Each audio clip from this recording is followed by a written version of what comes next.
مفتی محمد تقی عثمانی عالم اسلام کے ایک بلند پایہ عالم دین، شیخ الحدیث، شریعت اسلامی کے مانے گئے فقیہ العصر، اسلامی معاشیاتی نظام کی ماہر شخصیت ہیں۔ آپ کا شمار عالم اسلام کی چند ممتاز شخصیات میں ہوتا ہے۔ اس وقت عالمی سطح پر شیخ الاسلام مفتی محمد تقی عثمانی صاحب کی علمی اور دینی خدمات کی غیر معمولی مقبولیت ہے۔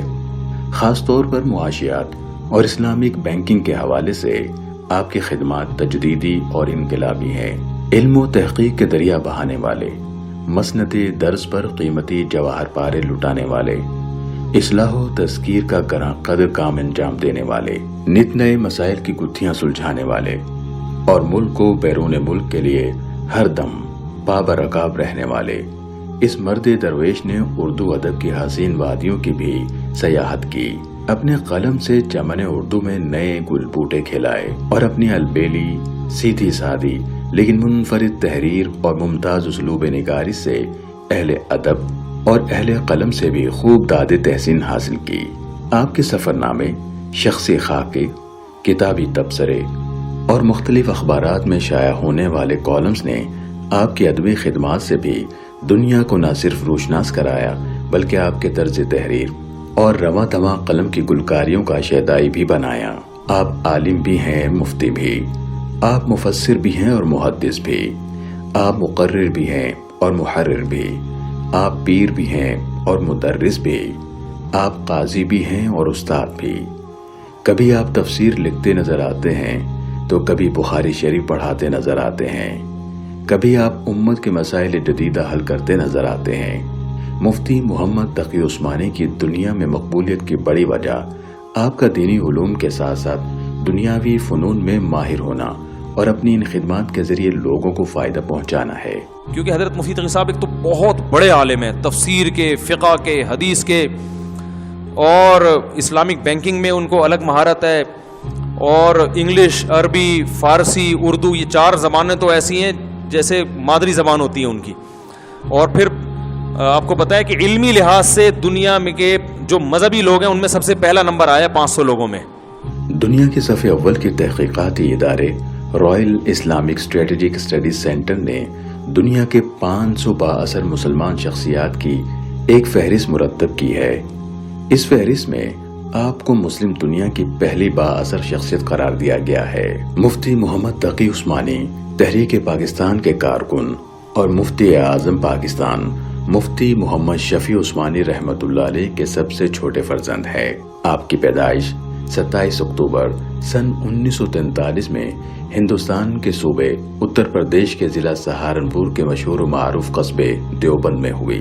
4 سال کی عمر میں اپنے والد ماجد مفتی محمد شفیع عثمانی رحمت اللہ علیہ کے ساتھ پاکستان ہجرت کی۔ آپ نے اپنی ابتدائی تعلیم مرکزی جامع مسجد تھانوی جیکب لائن کراچی میں حضرت مولانا احتشام الحق صاحب تھانوی رحمت اللہ علیہ کے قائم کردہ مدرسہ اشرفیہ میں حاصل کی، اور پھر آپ نے اپنے والد بزرگوار کی نگرانی میں دارالعلوم کراچی سے درس نظامی کی تعلیم مکمل کی اور ساتھ ہی اسی ادارے میں فقہ میں تخصص کیا۔ ساتھ ساتھ کراچی یونیورسٹی سے گریجویشن کی، جس کے بعد پنجاب یونیورسٹی سے فاضل عربی کا امتحان امتیازی حیثیت میں پاس کیا، جبکہ LLB کا امتحان دوسری پوزیشن کے ساتھ پاس کیا۔ انگریزی، اردو اور عربی تینوں زبانوں میں بیک وقت کمال پیدا کیا۔ مفتی صاحب کے والد ہمیشہ آپ کی روحانی تربیت کے حوالے سے فکر مند رہتے تھے۔ اسی بابت آپ نے مفتی صاحب کو اپنے وقت کے سب سے بڑے شیخ اور عارف باللہ ڈاکٹر عبدالحی صاحب رحمت اللہ علیہ کی صحبت اختیار کرنے اور ان سے روحانی تعلق استوار کرنے کا حکم دیا۔ آپ نے والد کے حکم پر شیخ کی صحبت اختیار کی تو کچھ ہی عرصے ان کی شخصیت سے اتنے متاثر ہوئے کہ فوراً ہی ان سے بیعت ہو گئے۔ کچھ ہی عرصے میں آپ اپنے شیخ کے خاص مریدوں میں شمار ہونے لگے۔ عارف باللہ ڈاکٹر عبدالحی صاحب عارفی رحمت اللہ علیہ کے انتقال کے بعد آپ ان کے خلیفہ مجاز ہیں۔ آپ نے اپنے وقت کے تقریباً تمام جید علماء کرام سے حدیث کی اجازت حاصل کی۔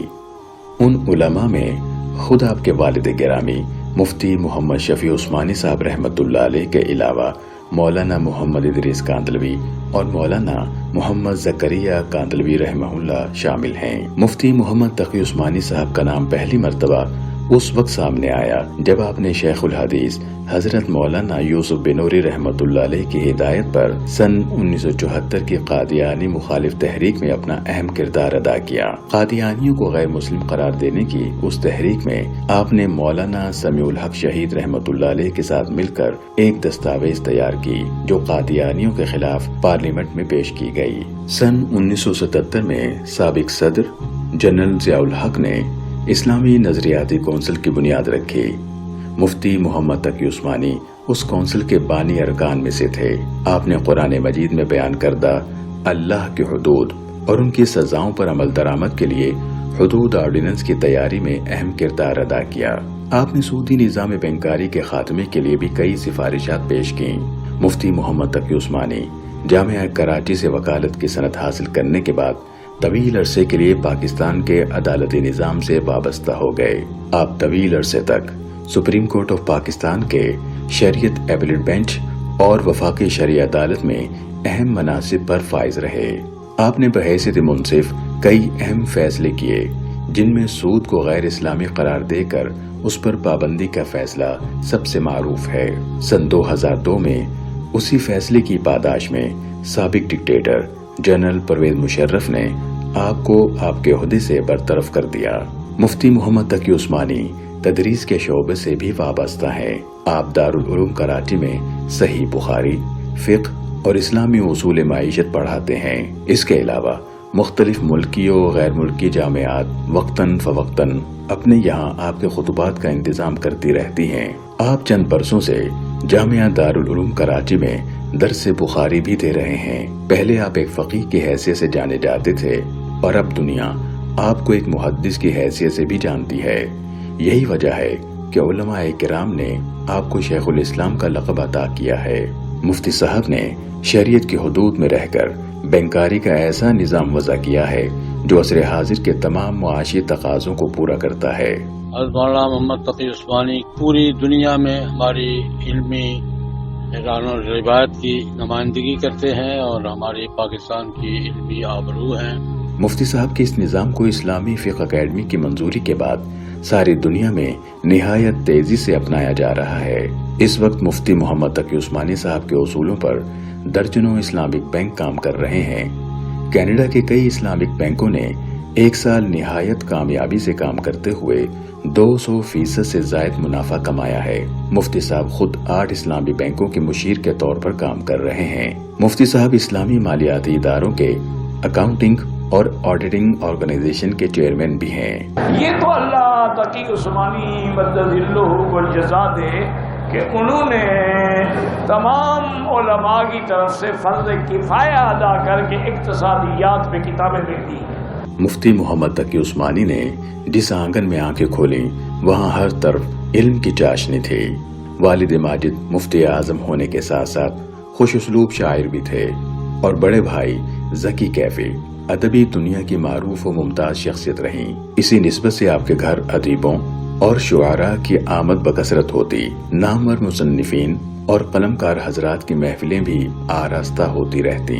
سن 1386 ہجری میں ماہنامہ البلاغ کا اجرا عمل میں آیا۔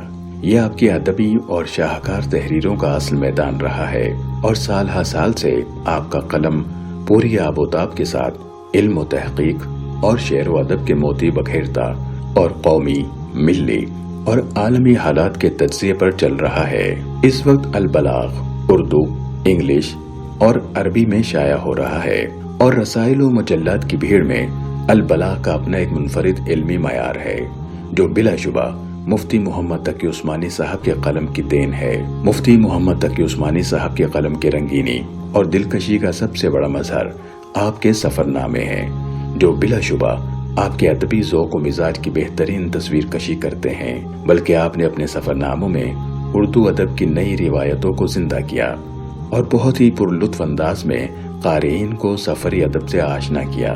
مفتی محمد تقی عثمانی صاحب کے سفر ناموں کا رنگ و آہنگ سب سے منفرد اور دل فریب ہے، جس میں ادب کی حلاوت و چاشنی بھی اور ذوق و جذبات کو تسکین دینے والی شاعری کا امتزاج بھی۔ تاریخ اور جغرافیہ، حالات کا تجزیہ اور درپیش مسائل کا حل بھی موجود ہے۔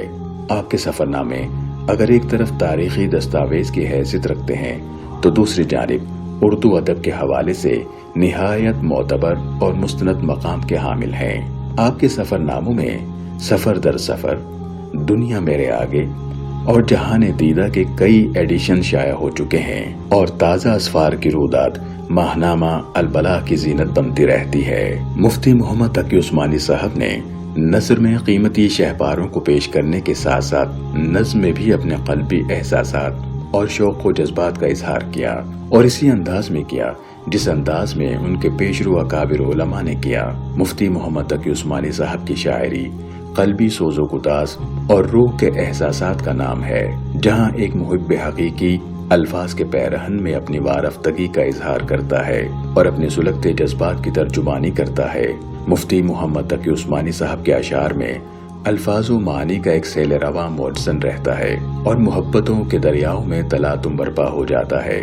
آپ کو شعری ذوق والد بزرگوار مفتی محمد شفیع عثمانی رحمت اللہ علیہ کی صحبت، برادر مکرم ذکی کیفی کی شفقت اور مرشد ڈاکٹر عبدالحی عارفی کی در دولت سے ملا۔ آپ نے اس ذوق کو پروان چڑھایا اور پھر لالا و گل کی سیج پر گل بوٹے کھلانا شروع کیے۔ مفتی تقی عثمانی صاحب کی شاعری میں نظم و غزل بھی ہے، دعا و مناجات بھی، حمد و نعت بھی ہے، مرثیہ و فراق و جدائی کا غم و درد بھی، لیکن یہ روایتی طرز پر نہیں بلکہ ایک نئے اسلوب و انداز میں ہے۔ اسلامی ترقیاتی بینک نے پاکستان کے نامور عالم دین مفتی محمد تقی عثمانی کی اسلامی بینکنگ کے فروغ کے لیے خدمات کے اعتراف کے طور پر انہیں خصوصی اعزاز سے نوازا ہے۔ آپ نے علامہ شبیر احمد عثمانی رحمت اللہ علیہ کی معروف مگر نامکمل شرح مسلم فتح الملہم کو مکمل فرمایا، جو تکملہ فتح الملہم کے نام سے معروف ہے۔ علم حدیث کے حوالے سے آپ نے گراں قدر خدمات سر انجام دی ہیں۔ قرآن مجید کا عام فہم اردو ترجمہ، آسان ترجمہ قرآن اور انگریزی ترجمہ دی نوبل قرآن عوام میں بہت مقبول ہیں۔ آپ کی تصانیف عربی، اردو اور انگلش میں علماء اور عوام الناس میں ہدایت اور رہنمائی کا ذریعہ بن رہی ہیں۔ آپ کی معروف تصانیف میں علوم القرآن، تقلید کی شرعی حیثیت، ہمارا معاشی نظام، حضرت امیر معاویہ اور تاریخی حقائق، حجیت حدیث، تراشے، عدالتی فیصلے، درس ترمذی اور مسیحیت کیا ہے وغیرہ بہت معروف ہیں۔ مولانا محمد تقی عثمانی ایک عظیم عالم دین ہیں اور بہت بڑے مذہبی سکالر ہیں۔ اللہ تبارک و تعالیٰ نے صرف ان سے نہیں، ان کی نسل سے دین کا ایک بہت بڑا کام لیا ہے۔ حضرت مولانا تقی عثمانی نے آسان ترجمۃ القرآن ایک ایسا ترجمہ لکھا ہے کہ جسے ایک عام فہم تھوڑا بہت اردو پڑھا لکھا آدمی بھی اس سے قرآن پاک کا مفہوم سمجھ سکتا ہے۔ اور ایسے ہی علامہ عثمانی کی اصلاحی خطبات، وہ میں سمجھتا ہوں کہ صرف علماء نہیں بلکہ عامت الناس ہر گھر کے لیے وہ ایک بڑا قیمتی اثاثہ اور سرمایہ ہے۔ ایسے ہی علامہ تقی عثمانی کو اللہ نے یہ عظمتیں دی کہ دینی دنیاوی تمام علوم میں مہارت کاملہ رکھتے ہیں، جس کی وجہ سے وہ پاکستان میں وفاقی شرعی عدالت میں 7 سال تک تقریباً جج بھی رہے، اور ہر دور میں ہر حال میں وطن عزیز پاکستان کی بقا، سلامتی اور حفاظت کے لیے وہ انہوں نے اپنی پوری زندگی وقف کی۔ مفتی محمد تقی عثمانی صاحب نے ہر میدان میں اپنی خودداد صلاحیتوں کا اظہار فرما کر اپنی محبوبیت کو دل و جان میں پیوست کر دیا ہے۔ آپ کو پوری دنیا میں علم و تحقیق اور فقہ و فتاوی کے حوالے سے خوب جانا جاتا ہے، بلکہ استناد بھی کیا جاتا ہے۔ مفتی محمد تقی عثمانی صاحب کا علمی اور ادبی سفر جاری ہے۔ اللہ تعالیٰ ان کی عمر میں برکت عطا فرمائے اور اسی طرح تشنگان علم و ادب کو فیضیاب کرتے رہیں، آمین۔